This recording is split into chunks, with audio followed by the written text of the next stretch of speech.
Praise the lord. దేవునికి మహిమ కలుగును గాక. నజరేయుడగు యేసు నామములో మీ అందరికి నా శుభములు ఆశీర్వాదములు తెలియజేస్తున్నాను. ఒక పల్లవి పాడి దేవుని వాక్యాన్ని చదివి వాక్యంలోనికి వెళ్దాము. నమ్మదగిన వాడే, నలు దిశలా నెమ్మది కలుగజేయువాడే, నమ్మదగిన వాడే, నలు దిశలా నెమ్మది కలుగజేయువాడే, నా జీవితము జీవితమంతా అనుసరించినాడే, నాకై నిలువెల్లా సిలువలో నలిగి కరిగినాడే, నా జీవితము జీవితమంతా అనుభవించినాడే, నాకై నిలువెల్లా సిలువలో నలిగి కరిగినాడే. సరిదారెవ్వరు నా ప్రియుడైన యేసయ్యకు, సరిదారెవ్వరు నా ప్రియుడైన యేసయ్యకు. స్తోత్రము.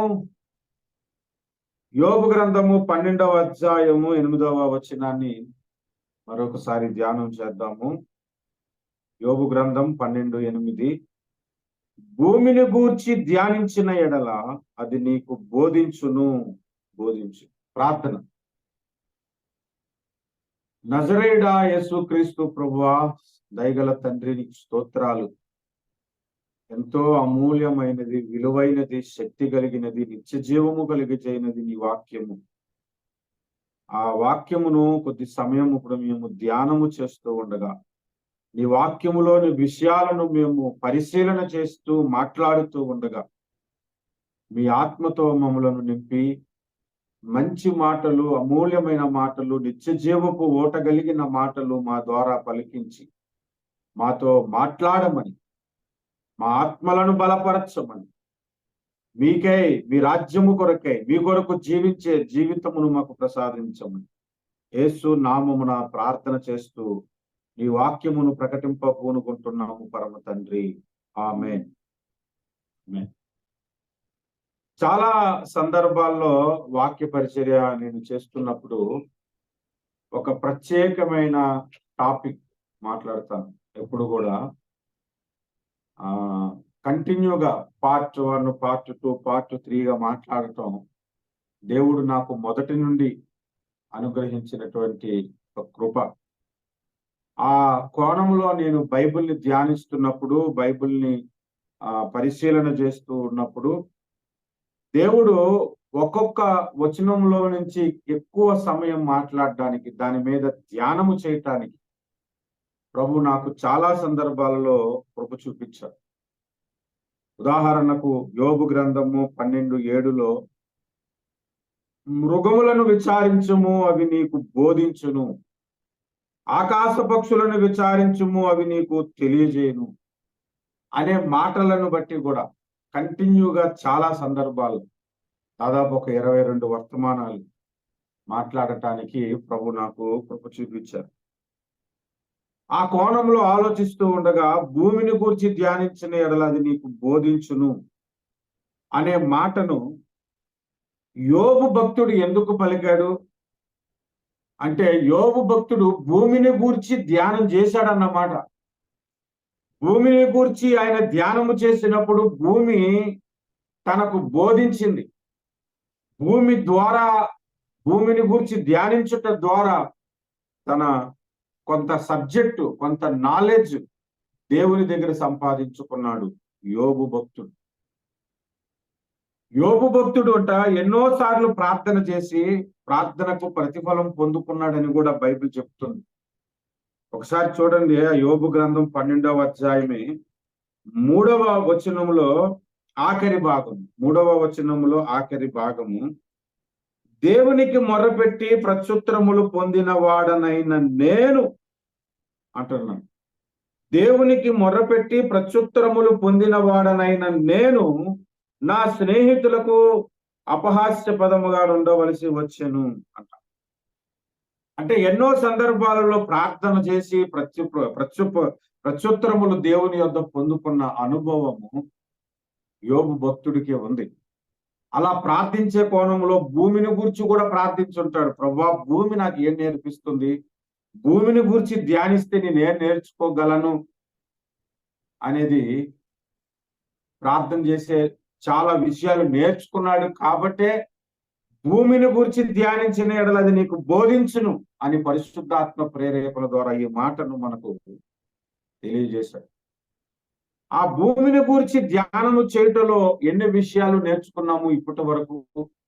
ఇప్పటికి 3 వర్తమానాలు మనం నేర్చుకున్నాం.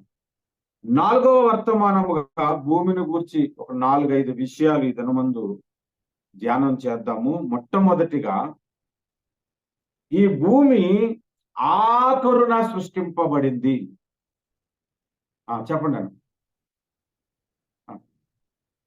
ఈ భూమి ఆఖరున సృష్టించబడింది. ఆఖరున అంటే దేవుడు ఈ విశ్వమును కలుగు చేసినప్పుడు, ఈ సకల బ్రహ్మాండమును కలుగు చేసినప్పుడు, ఎన్నో ప్రపంచాలను దేవుడు నిర్మాణం చేసినప్పుడు వాటన్నిటితో పాటు భూమిని నిర్మాణం చేయలేదు. భూమిని ఒక్కదానినే ప్రత్యేకముగా నిర్మాణము చేశాడు. అది ఆఖరులో నిర్మాణము చేశాడు. దీనికి అవసరమైన కొన్ని మాటలు బైబిల్లో నుంచి మనం ధ్యానం చేద్దాము. హెబ్రీ పత్రిక 11వ అధ్యాయం. హెబ్రీ పత్రిక 11వ అధ్యాయము 2వ వచనము చూస్తే, దానిని బట్టి పెద్దలు సాక్ష్యము పొందిరి, ప్రపంచములు దేవుని వాక్యము వలన నిర్మాణమైనవి అనియు అని కనబడుతుంది.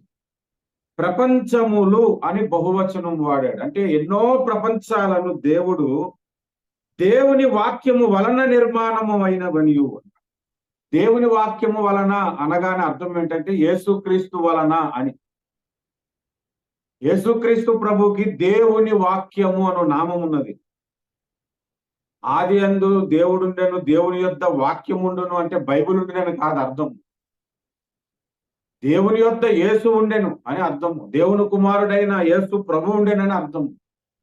యేసు ప్రభు పేర్లలో ప్రధానమైనటువంటి పేరేంటైనా ఉందంటే అది దేవుని వాక్యము అను నామం ఆయనకి ఉన్నది. దేవుని వాక్యము వలన నిర్మాణమైనవి అంటే యేసు క్రీస్తు వలనవి నిర్మాణమయ్యాయని అర్థం. అదే హెబ్రీ పత్రిక 1వ అధ్యాయం 2వ వచనములలో, ఈ దినముల అంతమందు కుమారుని ద్వారా మనతో మాట్లాడాను, ఆయన ఆ కుమారుని సమస్తమునకు వారసునిగా నియమించెను, ఆయన ద్వారా ప్రపంచములను నిర్మించెను. ఆయన ద్వారా అంటే యేసుక్రీస్తు ద్వారా ప్రపంచములను నిర్మించెను. 148వ కీర్తన కూడా చూడండి. 148వ కీర్తనలో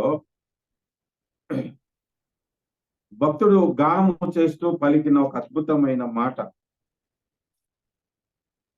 2వ వచనం, 1వ వచనము నుండి, యెహోవాను స్తుతించుడి, ఆకాశవాసులారా యెహోవాను స్తుతించుడి, ఉన్నత స్థలం నివాసులారా ఆయనను స్తుతించుడి.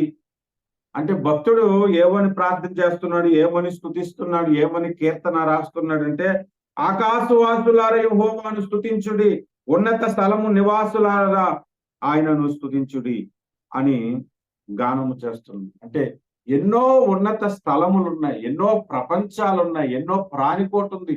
దేవుడు తన స్వరూపమందు కానివి ఎన్నో జాతులను దేవుడు నిర్మాణము చేశాడు, భూములను నిర్మాణము చేశాడు, ప్లానెట్స్ ను దేవుడు క్రియేట్ చేశాడు. వాటన్నిటిలో భూమిని మాత్రమే సపరేట్ గా నిర్మాణం చేశాడు, ఆఖరిగా నిర్మాణము చేశాడని బైబిల్ మనకు చెప్తుంది. భూమిని ఆఖరిగా నిర్మాణము చేశాడు అనటానికి అద్భుతమైన ఒక వాక్య ఆధారమును మనం ఇప్పుడు చూద్దాము. యోబు గ్రంథము 38వ అధ్యాయం 4వ వచనము నుండి చూద్దాం. ఈ మాట దేవుడే యోబుతో ప్రత్యుత్తరం ఇచ్చిన మాట. మొదటి వచనం చూస్తే, అప్పుడు యెహోవా సుడిగాలిలో నుండి ఇలాగున యోబునకు ప్రత్యుత్తరం ఇచ్చెను. యోబుతో దేవుడు మాట్లాడుతూ 4వ వచనంలో చూడండి, నేను భూమికి పునాది వేసినప్పుడు నీవెక్కడ నుంటివి? నీకు వివేకము కలిగి ఉన్న ఎడలా చెప్పుము అన్నాడు. అంటే యోబుతో దేవుడు ఏమన్నాడంటే, భూమికి పునాది వేసినప్పుడు అసలు నువ్వు ఎక్కడున్నావు? అంటే భూమికి పునాది వేసిన దినం ఒకటి ఉన్నదని దేవుడు ఇక్కడ మాట్లాడుతున్నాడు. ఇక 5, 6, 7 వచనాలు మనం చదువుకుంటూ వస్తే, నీకు తెలిసిన ఎడల దాని పరిమాణమును నియమించిన వాడెవడో చెప్పుము. అంటే భూమి యొక్క పరిమాణము, కొలతలు, దాని ఎంత విస్తీర్ణం ఉండాలి అనేది నిర్మించిన వాడెవడో చెప్పుము అన్నాడు. 6వ వచనములో, దాని మీద పరిమాణపు కొల వేసిన వాడెవడో చెప్పుము అన్నాడు. 7వ వచనంలో చూస్తే, ఉదయ నక్షత్రములు ఏకముగా కూడి పాడినప్పుడు దేవదూతలందరూ ఆనందించి జయధ్వనులు చేసినప్పుడు దాని మూలరాతిని వేసిన వాడెవడు? దాని మూలరాతిని అంటే భూమి యొక్క మూలరాతిని. మనం ఇల్లు కట్టుకునేటప్పుడు మూలరాయి ఒకటి పెడతారు, కొలతలన్నీ కొలిసేస్తారు. ఇంత స్థలంలో బెడ్రూమ్ రావాలి, ఇంత స్థలంలో హాల్ రావాలి, కిచెన్ రావాలని. ఇక పునాది వేసేటప్పుడు పునాది ప్రారంభించటానికి ఒక మూల నుంచి ప్రారంభించాలి. ఆ మూలన వేసే దానిని మూలరాతి అంటారు. అంటే భూమి నిర్మాణమునకు మూలరాతిని వేసిన వాడెవడు అని మాట్లాడుతున్నాడు. అలాగా మూలరాతిని వేసినప్పుడు అంట ఉదయ నక్షత్రములు ఏకముగా కూడి దేవదూతలందరూ ఆనందించి అన్నాడు. ఉదయ నక్షత్రములు అంటున్నాడు, మరలా దేవదూతలు అంటున్నాడు. ఇన్ని ప్రపంచాలలో నిర్మాణమైన వారందరినీ ఏకపరిచి వాళ్ళందరినీ పిలిచి పునాది వేస్తున్నాడంటే అప్పటికే ప్రపంచాలు నిర్మాణం అయిపోయాయి. భూమి నిర్మాణము ఆఖరున దేవుడు నిర్మించాడు. నేను ఏదో మర్మాలు చెప్పటానికి రాలేదు, కానీ ఇందులో ఒక ఆధ్యాత్మిక పాఠాన్ని, భూమిని ధ్యానిస్తే మనకి ఏం నేర్పిస్తుంది అనే పాఠాన్ని నేను వివరించటానికి ఈ మాటను చదివించాను. ఆఖరున నిర్మించిన ఈ భూమి మీద దేవుడికి ఎంత మహిమ కలిగిందంటే, అన్ని ప్రపంచాలలో కలగని మహిమ, అన్ని ప్రపంచాలలో దక్కని మహిమ ఈ భూమి మీద దేవునికి కలిగింది. ఏ ప్రపంచములోని కూడా జరగని దేవుని ప్రణాళికలు ఈ భూమి మీద దేవుడు జరిగించాడు. ఉదాహరణకు ఒక సందర్భం చెప్తాను. యేసుక్రీస్తు ప్రభు అంట దేవుళ్ళందరూ, అంటే దేవుళ్ళని ఆరాధించబడుతున్నటువంటి వారందరిలో ఆఖరిన వచ్చిన దేవుడని ఆయనకి పేరు పెట్టారు కొంతకాలం. ఎందుకు అనంటే, మీరు బైబిల్ చూడండి, యేసు ప్రభు లోకంలో పుట్టక మునిపే బయలుదేవతను గురించి బైబిల్లో ఉంది, అష్టోర దేవతను గురించి బైబిల్లో ఉంది, ఈజిప్ట్ దేవతల గురించి రాయబడి ఉంది. హైందవుల్లో కూడా చాలా మంది ఏం చెప్తారు, మా దేవుళ్ళ చరిత్ర లక్షల కోట్ల చరిత్ర ఉన్నది, ఎప్పటి నుంచో మా దేవుడి గురించి ఉన్నారు. మొన్న వచ్చిన కొత్త దేవుడు మీ దేవుడని, యేసు ప్రభువుని గురించి కొత్త దేవుడమ్మా కొత్త దేవుడని వెటకారాలు చేసిన వాళ్ళు ఉన్నారు. ఆఖరిన వచ్చిన దేవుడు అన్నారు కదా, మరి యేసు ప్రభువుకు ముందొచ్చిన దేవుళ్ళు ఎవరని ఏమన్నా కార్యము చేశారా మానవుల రక్షణ కొరకు? యేసు ప్రభువు కంటే ముందు నుంచి ఉన్నటువంటి దేవతలు కనీసం ఈ సృష్టి ప్రారంభమును గురించి చెప్పారా? సృష్టి అంతమును గురించి మాట్లాడారా? ఆఖరిన అవతరించిన యేసుక్రీస్తు ప్రభువే ఉన్నతమైన దేవుడుగా, మహిమ కలిగిన దేవుడుగా మనకు ప్రత్యక్షమవుతున్నాడు. అంటే మీరు ఆలోచన చేయండి, ఆఖరణ నిర్మాణమైన ఈ భూమి మీదే దేవునికి ఎన్నో కార్యాలు జరిగాయి, దేవునికి మహిమ కలిగింది. ఆఖరణ పుట్టిన యేసుక్రీస్తు ప్రభువే నిజమైన దేవునిగా ఈరోజు ఆరాధించబడుతుంది. బైబిల్ కూడా ఆఖరణ వచ్చిన గ్రంథాన్ని బైబిల్కి పేరంట. మీరు బాగా గమనించండి, పురాణాలు బైబిల్ కంటే ముందు నుంచి ఉన్నాయి. ఋగ్వేదం కానీ సామవేదం కానీ బైబిల్ కంటే ముందు నుంచి ఉన్నాయి. ఖురాన్ బైబిల్ కంటే ముందు నుంచి ఉన్నాయి. ఈజిప్ట్ పురాణాలు బైబిల్ కంటే ముందు నుంచి ఉన్నాయి. చైనాలో కొన్ని రకాలైనటువంటి పుస్తకాలు ఉన్నాయంట దేవతలను గురించి, అవి కూడా బైబిల్ కంటే ముందు నుంచి ఉన్నాయి. బైబిల్ చరిత్ర, బైబిల్ నిర్మాణమైన కాలము 1500 సంవత్సరాలని బైబిల్ చెప్తారు, బైబిల్ పండితులు. ఎందుకంటే మోసే కాలంలో బైబిల్ రాయటం ప్రారంభమైంది. అపోస్తుడైన పౌలు కాలంలో బైబిల్ ముగింపుకు వచ్చేసింది. దాదాపు 1500 సంవత్సరాలు 44 మంది ప్రవక్తల ద్వారా ఈ బైబిల్ నిర్మాణమైంది. దీనికంటే ముందు కొన్ని పురాణాలు ఉన్నాయని, దీనికంటే ముందు కొన్ని గ్రంథాలు ఉన్నాయని చెప్పుకుంటున్నారు. బైబిల్ ఆఖరినొచ్చిన గ్రంథమే, కానీ బైబిల్ ప్రింట్ అయినంతగా ఏ గ్రంథమైనా ప్రింట్ అయిందా? బైబిల్ అనేకులు బ్రతుకులు మార్చినట్లుగా ఏ గ్రంథమైనా మార్చిందా? అంటే ఆఖరిన వచ్చిన దానికి ఎంత మహిమ ఉన్నదో చూడండి. ఆఖరిన నిర్మాణమైన దాని మీద కూడా ఎంత మహిమ కలిగిన కార్యాలు జరుగుతున్నాయో. ఎన్నో గ్రంథాలు ఉన్నాయి, వాటన్నిటికి మించిన శక్తి బైబిల్ గ్రంథంలో ఉంది. మనం ఆలోచన చేస్తే, ఒక డాక్టర్ గారి దగ్గరికి వెళ్ళాము, ఒక మెడికల్ సర్టిఫికేట్ ఇచ్చాడు అనుకో, ఆ మెడికల్ సర్టిఫికేట్ చాలా పవర్ఫుల్. మనం ఇంజనీర్ చదివాము, చదివిన తర్వాత మనకు ఒక సర్టిఫికేట్ ఇస్తారు, ఇంజనీర్ అని, డాక్టర్ అని మనకు ఒక సర్టిఫికేట్ ఇస్తారు. ఆ సర్టిఫికేట్ ఎంత పవర్ఫుల్. ఒక కమిషనర్ గారి దగ్గరికి వెళ్ళాము, ఆయన ఒక లెటర్ ఇచ్చాడు, ఇది ఎంత పవర్ఫుల్. రిజిస్టర్ ఆఫీస్కి వెళ్ళాము, రిజిస్ట్రేషన్ చేసుకున్న డాక్యుమెంట్ ఇచ్చారు, అది ఎంత పవర్ఫుల్. అవన్నీ లోక సంబంధమైనటువంటి పవర్ఫుల్. మరి దేవుడు ఒక్కొక్క పుస్తకంలో, ఒక్కొక్క అధ్యాయంలో, ఒక్కొక్క వచనములో ఇంకెంత శక్తి ఉండుంటుంది దేవుని వాక్యములో, మీరు ఆలోచన చేయండి. ఇంకెంత శక్తి ఉండుంటుందే మీరు ఆలోచన చేయండి. ఒక దేశానికి వెళ్ళటానికి ఒక దేశము వీసా రిలీజ్ చేస్తే, ఆ దానితో అధికారముతో మనం ఆ దేశానికి వెళ్ళొచ్చంట. అంటే ఆ పేపర్లో అంత శక్తి ఉంటుంది. మరి బైబిల్ గ్రంథము చదివి ఈ గ్రంథ ప్రకారముగా జీవించే వాడికి పరలోకానికి మార్గము ఏర్పడుతుంది. ఇంకెంత శక్తి కలిగినదో కదా. ఆఖరణే వచ్చింది బైబిల్, కానీ బైబిల్కున్న శక్తి దేనికి లేదు. ఆఖరణే అవతరించాడు యేసు ప్రభు. ఆయనకున్న మహిమ, ఆయనకున్న కీర్తి, ఆయనకున్న ఆరాధికులు ఈ భూ ప్రపంచంలో కానీ విశ్వంలో కానీ ఎక్కడా లేరు అంతటి ఘనత. ఆఖరణ అనుకున్న ప్రతి సందర్భంలో కూడా మీరు చూడండి, దావీదు యెషయాకు పుట్టిన వారిలో ఆఖరివాడే, కానీ ఇశ్రాయేలీలను ఏలిన మహారాజు అయ్యాడు. ఆయనకు ముందు పుట్టిన 6 కూడా యుద్ధంలో ఉన్నారు, కానీ గొలియాతును కొట్టలేకపోయారే. అసలు యుద్ధమును గురించి అవగాహన లేని వ్యక్తి, ఆఖరిన పుట్టిన వ్యక్తి, పనికిమాలినోడని అనుకున్న వ్యక్తి గొలియాతును పడగొట్టేశాడు. యోసేపు ఆఖరినే పుట్టాడు, కానీ యోసేపు ఈజిప్టును పరిపాలన చేశాడు. యాకోబు కూడా ఏసావు కంటే చిన్నోడే, కానీ యాకోబు పొందినటువంటి ఆశీర్వాదం ఏసావుకు లేదు. దావీదు కుమారులో అబ్షాలోము అని చాలా మంది పుట్టుకొచ్చారు, కానీ ఆఖరిన పుట్టిన వ్యక్తి సొలొమోను. సొలొమోనుకున్న ఖ్యాతి ఏ కుమారుడికి లేదు. తప్పిపోయిన కుమారుని గురించి చూడండి, 2వ కుమారుడంట, ఆయనకే ఘనత వచ్చింది. యెబెజును గురించి మీరు ఆలోచన చేయండి, తన సహోదరులందరికంటే తక్కువ స్థాయిలో ఉన్నాడు, చిన్న ప్రార్థన చేసి సహోదరులందరికంటే ఉన్నతమైన స్థితికి వెళ్ళిపోయాడు. ఆఖరిన పుట్టినవాడే. హేబేలు కూడా 2వ కుమారుడే ఆదాముకి, కానీ హేబేలు ద్వారా దేవునికి మహిమ కలిగింది. మనం ఆఖరి వాళ్ళమని, పనికి మారిన వారమని, తక్కువ స్థాయిలో ఉన్నవారమని మనం ఎప్పుడు అనుకోకూడదు. ఎందుకంటే దేవుడు ఆ తక్కువ దానిలో నుంచి ఎక్కువ మహిమలోనికి తీసుకెళ్ళటానికి ఇష్టపడుతున్నాడు. ఇది ఈ భూమి ద్వారా దేవుడు మనకి నేర్పిస్తున్న మొట్టమొదటి విషయం. ఆఖరిలోనే నిర్మాణమైనది, కానీ భూమి మీద జరిగిన దేవుని కార్యాలు ఏ ప్రపంచంలో కూడా జరగలేదు, ఇంక్లూడింగ్ పరలోకములో కూడా.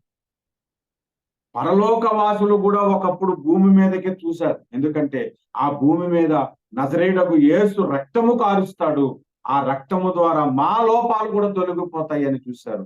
భూమి మీద పుట్టిన వారందరికీ సమాధానము కలగాలని, ఆయనకి ఇష్టలైన వారికి సమాధానము కలగాలని ఆ దేవదూతలే యేసు ప్రభు పుట్టినప్పుడు భూమి మీదకి దిగి వచ్చి స్తుతి ఆరాధన చేశారు.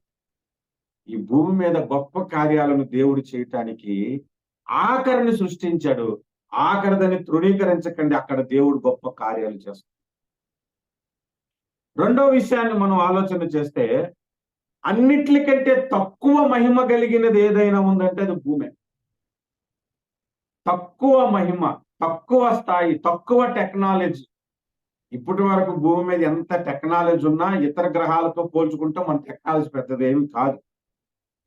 వాళ్ళు ఏమీ కాకుండా గ్రహాంతర వాసులు భూమి మీదకి వచ్చి తిరిగి వెళ్ళిపోగలరు. మనం ఒకసారి వెళ్తే తిరిగి రావడానికి ఎంత వేదన పడాలి. చంద్రమండలం చేరుకోవటానికే చాలా కాలం పట్టింది మనోళ్ళకి. చాలా తక్కువ మహిమ. భూమి దేవుడు విశ్వంలో సృష్టించిన అన్ని ప్రపంచాలకు ఒకే మహిమ లేదని బైబిల్ మనకి చెబుతుంది. ఒకసారి ఆ వచనాన్ని చదువుదాము. కొరింథీయులకు రాసిన మొదటి పత్రిక 15వ అధ్యాయము 41వ వచనము. సూర్యుని మహిమ వేరు, చంద్రుని మహిమ వేరు, నక్షత్రముల మహిమ వేరు. మహిమను బట్టి ఒక నక్షత్రమునకు మరి ఒక నక్షత్రమునకు భేదము కలదు కదా.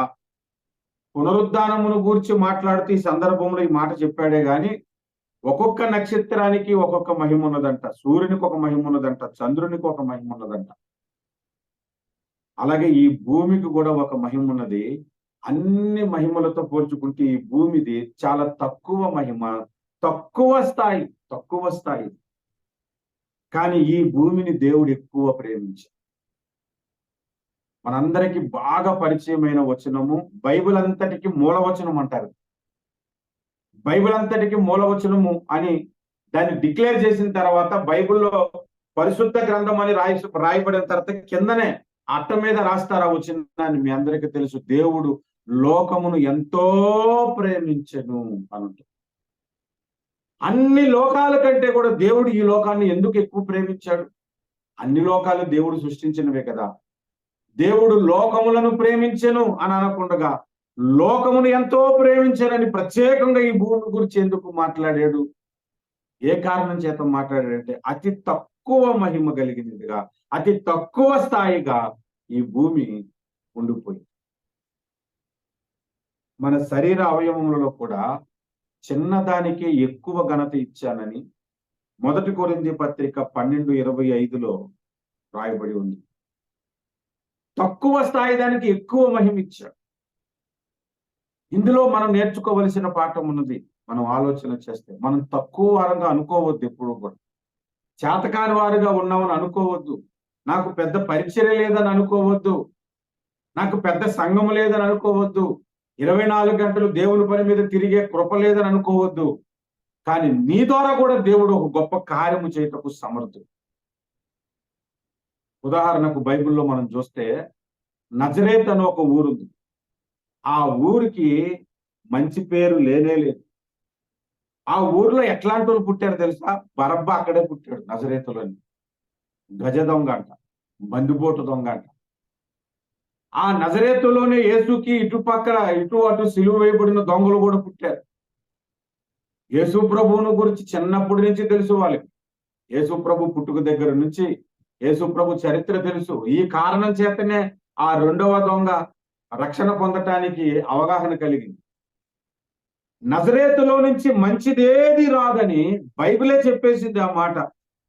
యోహాను సువార్త మొదటి అధ్యాయం 46వ వచనంలో, అందుకు నతానియేలు, నజరేతులో నుండి మంచిదేదైనా రాగలదా అని అతనిని అడగగా, ఫిలిప్పుతో మాట్లాడుతూ నతానియేలు అంటున్నాడు, నజరేయుడైన యేసును గురించి చూపించి మాట్లాడుతుంటే, అసలు నజరేతులో నుంచి ఎంత మంచోళ్ళు ఉంటారా?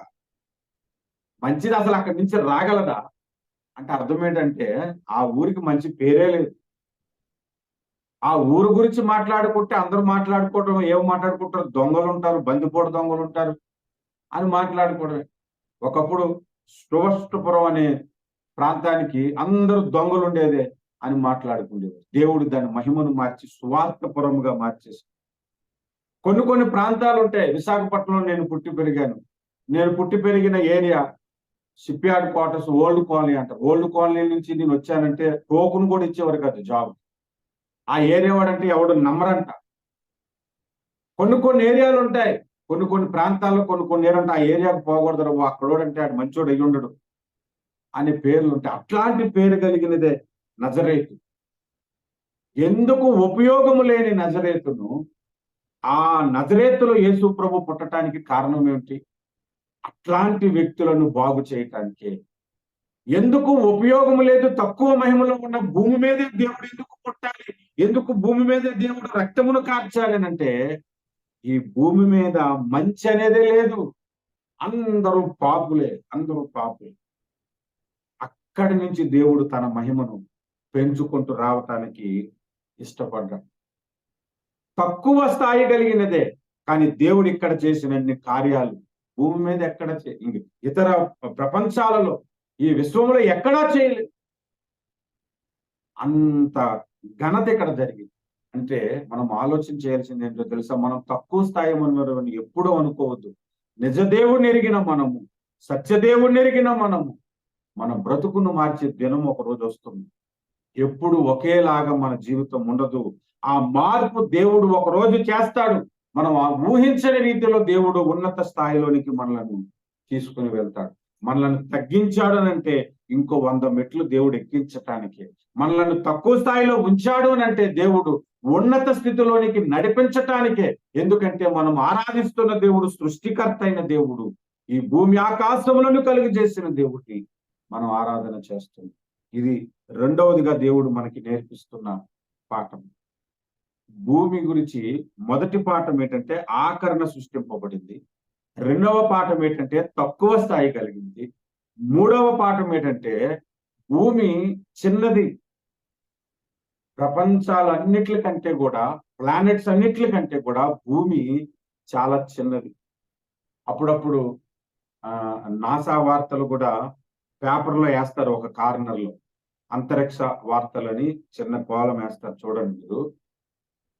అక్కడ రాస్తున్నప్పుడు భూమి కంటే 100 రెట్లు పెద్దగలిగిన మరొక భూమిని శాస్త్రజ్ఞులు కనుగొన్నారని. ఎప్పుడు కనుగొన్న భూమి కంటే పెద్దవే కనుక్కుంటున్నారు, కానీ భూమి కంటే చిన్న నక్షత్రాలు కనుగొన్నట్లు కానీ, భూమి కంటే చిన్న చిన్న ప్లానెట్స్ కనుగొన్నట్లు కానీ ఎప్పుడు కూడా వార్తలు రావు. చాలా చిన్నది ఈ భూమి. ఈ చిన్న భూమిని దేవుడు ఎన్నుకొని విశ్వమంతటికి మేలు చేయాలనుకున్నాడు.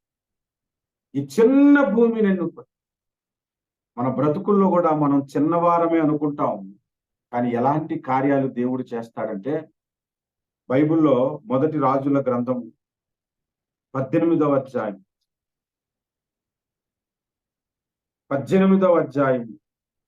44వ వచనం చూస్తే, మనిషి చేయి అంత చిన్న మేఘము అని కనబడుతుంది. 45లో చూస్తే మోపైన వాన కురిసెను అని కనబడుతుంది. మేఘమంతా మనిషి చెయ్యి అంత. మనిషి చెయ్యి అంటే ఎంత ఉంటుంది? మన చెయ్యి ఎంత ఉంటుంది? మీటర్ కూడా ఉండదు. అంత చిన్న మేఘము మోపైన వర్షం ఎలా కురిపించాడు దేవుడు? ఆలోచించండి. మన విజయవాడ మునిగిపోయింది, ఖమ్మం మునిగిపోయింది అని అంటే, ఈ విజయవాడ, ఖమ్మము, గుంటూరు ఈ చుట్టుపక్కల ప్రాంతాలంతా సూర్యుడినే చూడలేదు. ఫుల్లుగా మబ్బులు పడితే అంత వర్షం పుట్టింది. కానీ అంత వర్షము ఒక చిన్న మనిషి చేయంత మేఘము ద్వారా దేవుడు కురిపించగలిగాడు.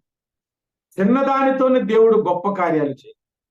ఒక చిన్నవాడండి, 5 రొట్టెలు 2 చేపలు ఉన్నాయి, 5,000 మంది కడుపు నింపటానికి ఆ చిన్నవాడి దగ్గర ఉన్న ఆహారాన్ని వాడు. ఇశ్రాయేలీలో ఒక చిన్నది నయమానుకు స్వస్థత కలుగు చేయటానికి దేవుడు వాడుతుంది. దావీదు చిన్నవాడే, ఎత్తైన గొలియాతును పడగొట్టడానికి దేవుడు వాడు. చిన్నదే అనుకుంటాము, దేవుని కార్యాలు అక్కడ ఎక్కువ జరుగుతూ. చిన్నవాడే అనుకుంటాము, దేవుడి కార్యాలు అక్కడ ఎక్కువగా జరుగుతుంటుంటాయి. మీకు తెలుసా లేదో, హానోక్ అని ఒక సింగర్ ఉండేవాడు గుంటూరు జిల్లా ప్రాంతంలో. ఆయన ఒకరోజు బస్సులో వెళ్తూ హార్ట్ అటాక్ వచ్చి చనిపోయాడు. ఆయన రాసిన పాటలు చాలా ఉంటాయి. ఆయన ఎంత ఎత్తుంటాడో తెలుసండి? నా మోకాల కంటే పైకి వస్తాడంతే. బ్రదర్ హానోక్ గారు మంచి సింగర్ అన్నమాట. పొట్టోడు, నా మోకాల కంటే కొంచెం ఎత్తు వస్తాడు. ఆయన్ని స్టేజ్ మీద మాట్లాడుతూ ఒక సేవకుడు ఏమని చెప్పాడంటే, మనిషి పిట్ట చిన్నదే గానీ కోత ఘనం అంటారు కదా, అలాగా ఈయన ద్వారా దేవుడు కొన్ని 100 పాటలు రచింపచేసి ఈ గుంటూరు జిల్లాలో ఆయన పాటలు పాడుకునేలాగా చేసి. మనం చిన్నవారమే అనుకుంటాము, కానీ దేవుడు మన ద్వారా గొప్ప కార్యాలు చేస్తాడు. మనకి ఎప్పుడైతే తక్కువ స్థాయి ఉందో, మనం ఎప్పుడైతే చిన్నవారం అనుకుంటున్నామో, మనం ఆరాధిస్తున్న దేవుడు గొప్పవాడని మనం ఆలోచన చేస్తే, దేవుడు ఉన్నత స్థితిలోనికి మనల్ని తీసుకెళ్తాడు తప్ప తక్కువ స్థాయిలోనికి మనల్ని ఎప్పుడూ తీసుకెళ్ళాలి. ఆ సమయం కొరకు మనం ఎదురు. ఆ కార్యముల కొరకు మనము ఎదురు చూడాలి. ఇది మూడవదిగా దేవుడు భూమి నుండి మనకు నేర్పిస్తున్న మూడవ పాఠం. నాలుగవ పాఠం, ఈ విశ్వంలో ఎన్ని ప్రపంచాలున్నా దేవుడు భూమిని ప్రేమించినట్లుగా అసలు ఏ ప్రపంచాన్ని కూడా ప్రేమించాడు. భూమిని ఎంత ప్రేమించాడు అంటే తన ప్రాణం ఇక్కడ పెట్టడానికి ఇష్టపడ్డాడు. మానవులు ఆయన స్వరూపంలో మానవులను ఈ భూమి మీద నిర్మాణం చేయటానికి ఇష్టపడ్డాడు. లోకమును ఎంతో ప్రేమించను అంట. ఎంతో అనంటే దానికి ఇంత అని చెప్పలేనంత అని అర్థం ఉంటుంది. అంత ప్రేమకు నోచుకుంది ఈ భూమి.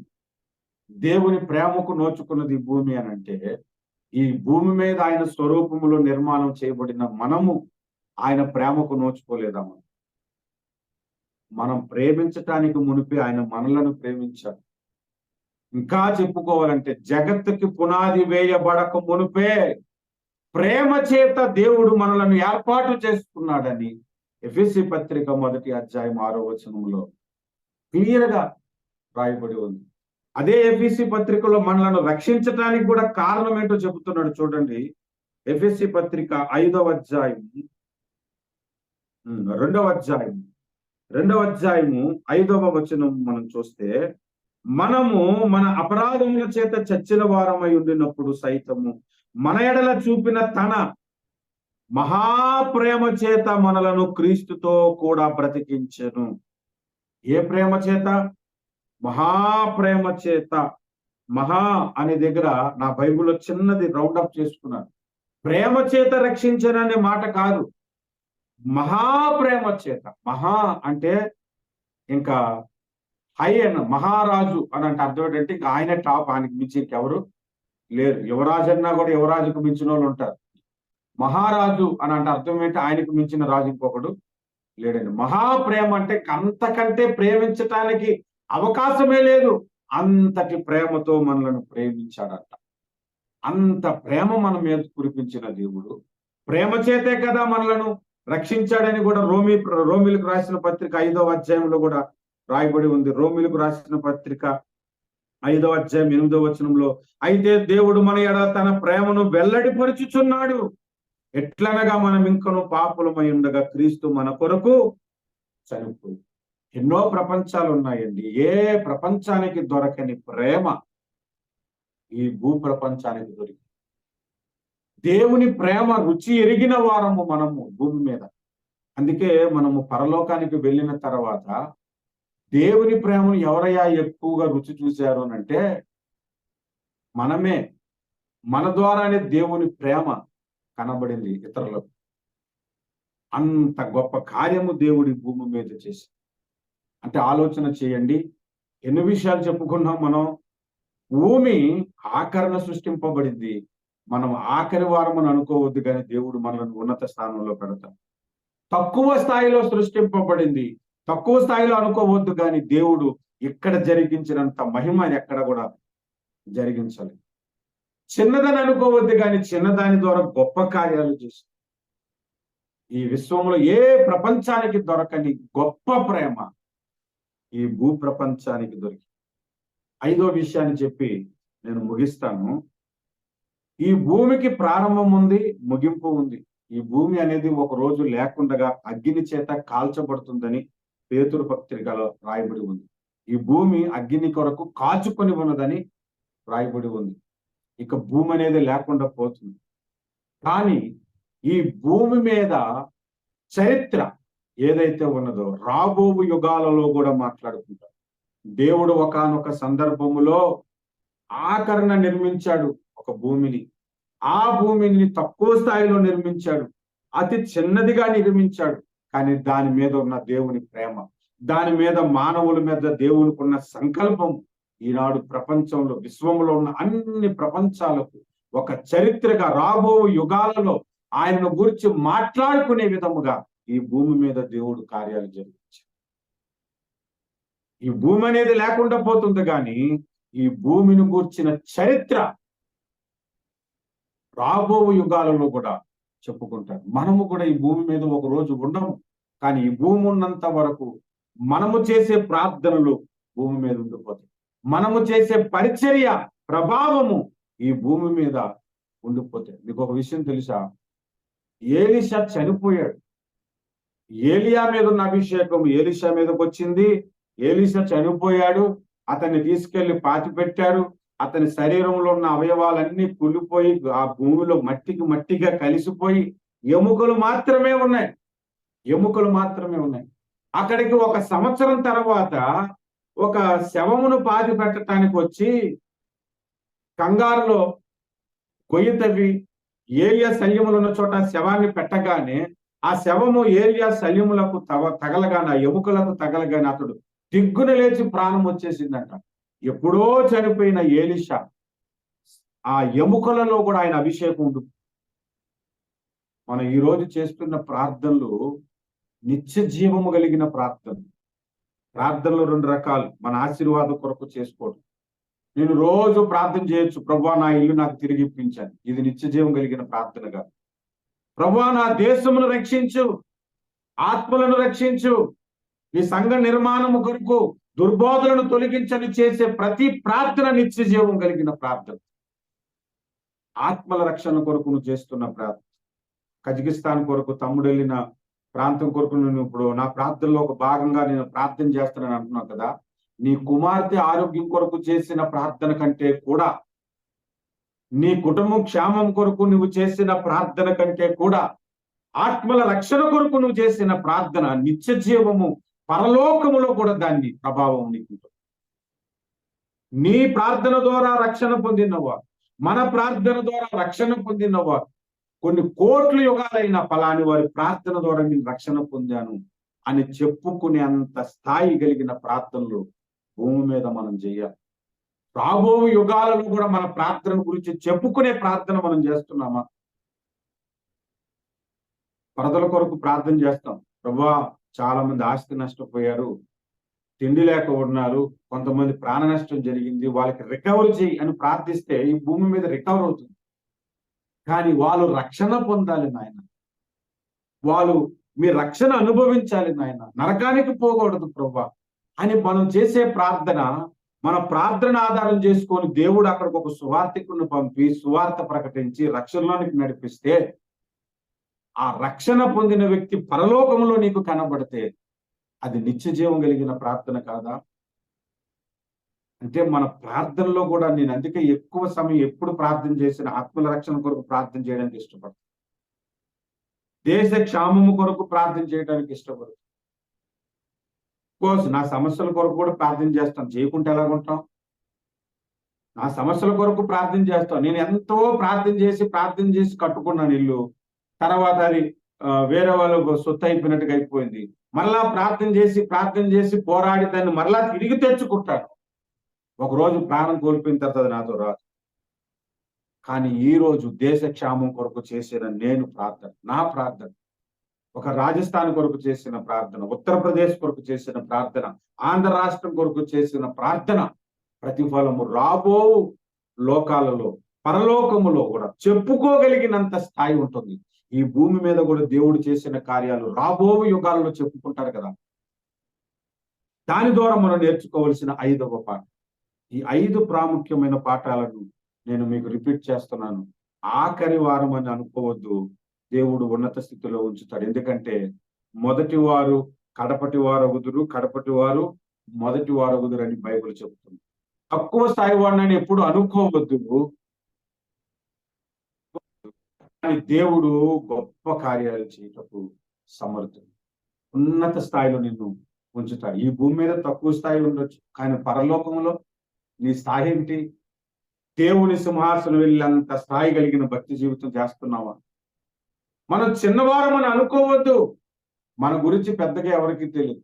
నేను చాలా కాలం 14 సంవత్సరాలు రోడ్డు పక్కన సువార్త చెప్పి మైక్ పెట్టుకొని వాక్యాన్ని ప్రకటించి చెబుతున్నప్పుడు నా ప్రసంగాలు ఎవ్వరు వినేవారు కాదు. మహా అయితే 30 మంది వరకే వినేవారు. ఆ 30 మంది కూడా చాలా సందర్భాల్లో ఏమన్నారంటే, అన్న ఈ వర్తమానాలు ప్రపంచం అంతా వినేలాగా ప్రార్థన అయితే మేము చేస్తామన్నా అన్నారు. 2009 వరకు నా ప్రసంగాలు అంతే. 98 నుంచి 2009లో నాకు ఒక సహోదరుడు యూట్యూబ్ ను ఓపెన్ చేసి ఇచ్చాడు. నాకు యూట్యూబ్ ఆపరేట్ చేయడం కూడా చాలా కాలం తెలియదు. ఎలా అప్లోడ్ చేయాలో కూడా తెలియదు. నేను చదివింది 7వ తరగతే కదా, నాకు పెద్దగా తెలియదు. 2009లో నేను అంతకు ముందు చెప్పిన వర్తమానాలు, ఆడియో మెసేజ్లు అన్ని కూడా యూట్యూబ్ లో వరుసగా పెట్టడం మొదలు పెట్టారు, రికార్డ్ చేసి. చాలా ప్రాంతాలకు నా వర్తమానాలు ఎక్కడి నుంచో ఫోన్స్ వచ్చి పలికించాడు దేవుడు. తెలియజేశాడు నేనంటే ఎవరికి దేవుడు. ఒకవేళ భూమి మీద మనం ఎవరికి తెలియకపోయినా మన ప్రార్థనకు దేవుడు అందరి ముందు పిలిచి, నా కుమారుడా, నీవు కార్చిన కన్నీరు, నీవు పలికిన పలుకులు ఇదిగో అని చూపెడతాడు. మనం ప్రకటన గ్రంథం చూస్తే నీతిమంతుల ప్రార్థనలు సువర్ణ పాత్రలో ఉన్నాయంట.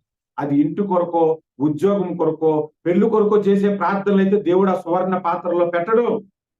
ఆత్మల రక్షణ కొరకు చేసే ప్రార్థనలైతే, సంఘ కాపర్ల కొరకు చేసే ప్రార్థనలైతే, పరిచయ కొరకు చేసే ప్రార్థనలైతే, సంఘ వధువు నిర్మాణము కొరకు చేసే ప్రార్థనలైతే, దుర్బోధలు తొలగిపోవాలని చేసే ప్రార్థనలైతే సువర్ణ పాత్రలు దేవుడు పెట్టి చూపెడతాడు. మన కన్నీరు నీ ఒక బుడ్డిలో పెట్టాడంట. అది మన ఆస్తి పోయింది మరో అని ఏడ్చే కన్నీరు గురించి అయితే దేవుడు బుడ్డిలో పెట్టడండి. ఆరోగ్యం పోయిందని మనం కాచే కన్నీరైతే దేవుడు బుడ్డిలో పెట్టడు. ఆత్మల కొరకు నువ్వు కన్నీరు కారిస్తే, దేవుని కార్యాలు జరుగుట కొరకు నువ్వు కన్నీరు కారిస్తే, ఆ కన్నీటిని దేవుడు భద్రపరుచుకుంటాడు. ఆ కన్నీరు దేవునికి ఇంపైన సువాసనగా ఉంటుంది, ప్రీతికరముగా ఉంటుంది. అటువంటి ప్రార్థనలకు రాబో యుగాలలో ఎన్నిసార్లైనా చెప్పుకుంటారు. భూమి మీద మనం చేసే గంట ప్రార్థన నిత్యత్వం అంతా మనకు ప్రతిఫలమునిస్తుంది. ఇన్ని పాఠాలను దేవుడు భూమిని నిర్మించటం ద్వారా, భూమిని ధ్యానించటం ద్వారా మనకు నేర్పిస్తాడు. అసలు భూమి మీదే కదా మనం అందరం ఉన్నాము. ఒక ప్రణాళికతో దేవుడు భూమిని నిర్మించినప్పుడు భూమి మనకి ఎందుకు పాఠాలు నేర్పదు? ఇంకా చాలా పాఠాలు ఉన్నాయి. నేను ధ్యానం చేస్తున్న కొద్ది ఇంకొక కొన్ని వర్తమానాలు దేవుడు సిద్ధపరచుకోవటానికి ప్రభువు కృప చూపించాడు. రానున్న దినాల్లో ప్రభు నడిపింపులో మరికొన్ని విషయాలను మనం ధ్యానం చేద్దాం. దేవుడు మనకి ఇచ్చిన ఈ ఆధ్యాత్మిక పాఠాలను బట్టి దేవునికి మహిమ చెల్లిస్తూ ప్రార్థనతో మనము ముగించుకుందాము. వాక్యము విన్నవారు వాక్య ఫలింపు కొరకు ఒక చిన్న ప్రార్థన చేసి యథావిధిగా మనం ప్రార్థనలో ముందుకు కొనసాగుతాం. I over to Pastor Dharma Garu to lead continue.